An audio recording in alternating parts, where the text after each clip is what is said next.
Right guys, get ready, get your cuppa ready, and let's chat about getting a walk outside and the benefits of movement apart from your gym session. So let's chat about this.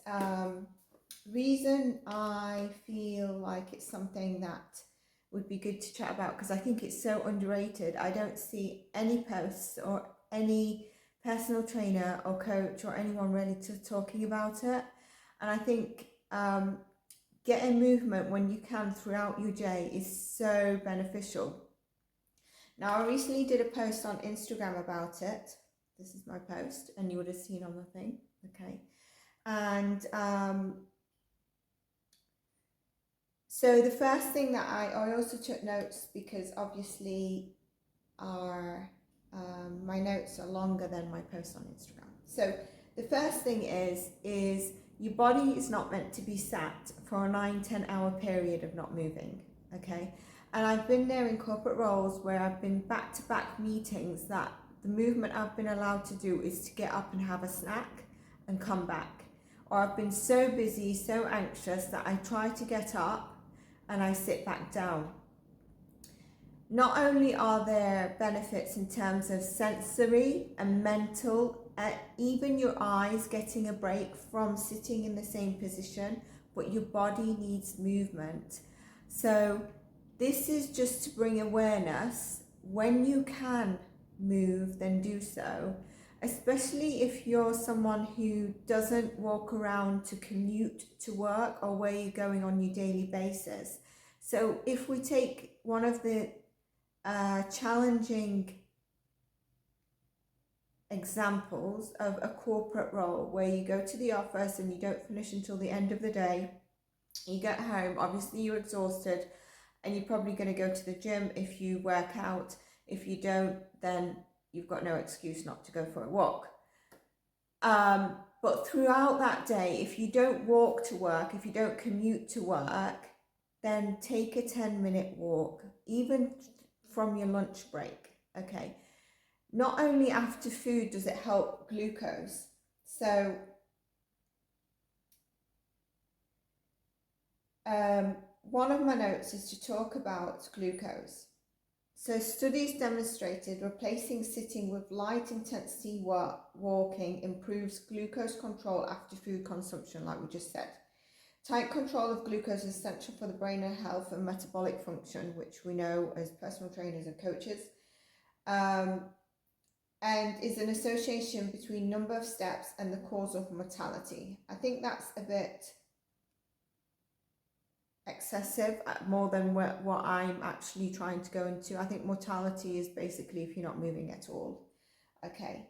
But getting a certain amount of daily steps can reduce your mortality. So if I better phrase that, trying to hit 15k or 10 to 15k is quite an ask, but authors say even the modest increase in steps will help in lowering mortality. That would be over an extended period, obviously.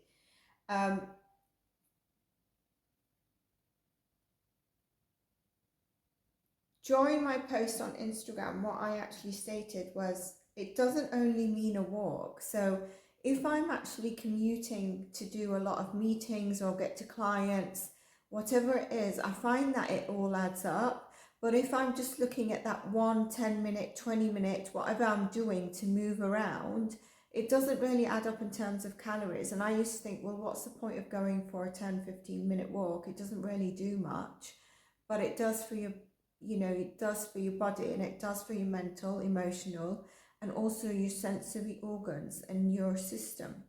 So getting back to, so even on a Sunday or when you're tidying up the house, that's classified as moving. You're vacuuming, you're moving, you're putting stuff away, you're constantly on the move. It doesn't always have to be go out for a walk in addition to what you're already doing. For example, even gardening can be quite labour, and that's why probably if you've got kids and you ask them to do the gardening, they don't want to do it, or it can be put off. Even stuff like cooking, yes and no, but you're standing and you're grabbing stuff. Basically, you're moving around, okay? So that's really, it really does offer a wide range of benefits.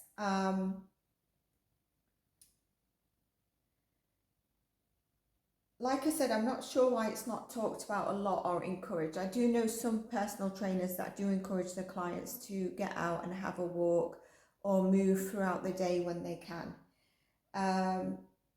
But it doesn't seem to be something I'm seeing on Instagram or the social media platforms. And so I really felt that this topic would be really helpful to share. Also, I then did a bit of maths for you to try and see, in terms of calories, how and where we stand. So I took a 145 pounds person who burns around 102 calories per hour while sitting at work, okay? If that person stood while working, they'd burn 174 calories. So that's like 72 extra. An extra true 72 calories equals 18,000 a year, which is £5 of bonus weight loss if you're focusing on calories alone. Now, if the same person, without using movement or standing when they can, even taking the stairs when you can, you'd have to do, I think, 30 minutes runs of 5 miles per hour to burn 18,000 calories a year, okay? It's not all about weight loss, and that's why I said don't focus on the calories, and I've been there.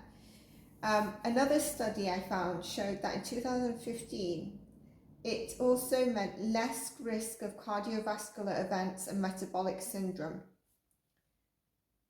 So look at the ways where during your day it all adds up, and you'll find if you're having a sedentary day or it's a Sunday, you'll find how your fitness app will actually monitor even your heart rate obviously is a lot lower, but your calorie intake can be significantly lower. That could be 200.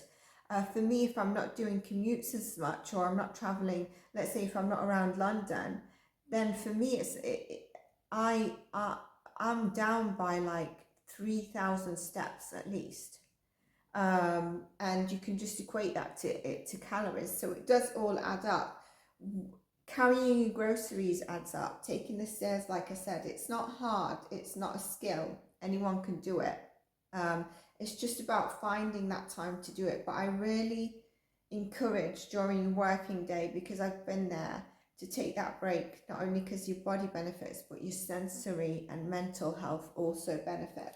So yeah, it might not be sexy to promote it on Instagram or the platforms because it needs a glute band or whatever, but get it in there and just balance out your health. As I've become a coach, and as before I became a coach, I learned how important it is to really balance your mind and body, but also take, for example, rest. And rest means stepping away from what you were doing as well. And also that it's not all about calories. Putting your body under exceptional stress, which I used to do a lot just for calorie burn and do a lot of cardio, can have an adverse effect because you're putting your body under stress. And then if you're not recovering. So if you're having a gym session, I'm going later to the gym.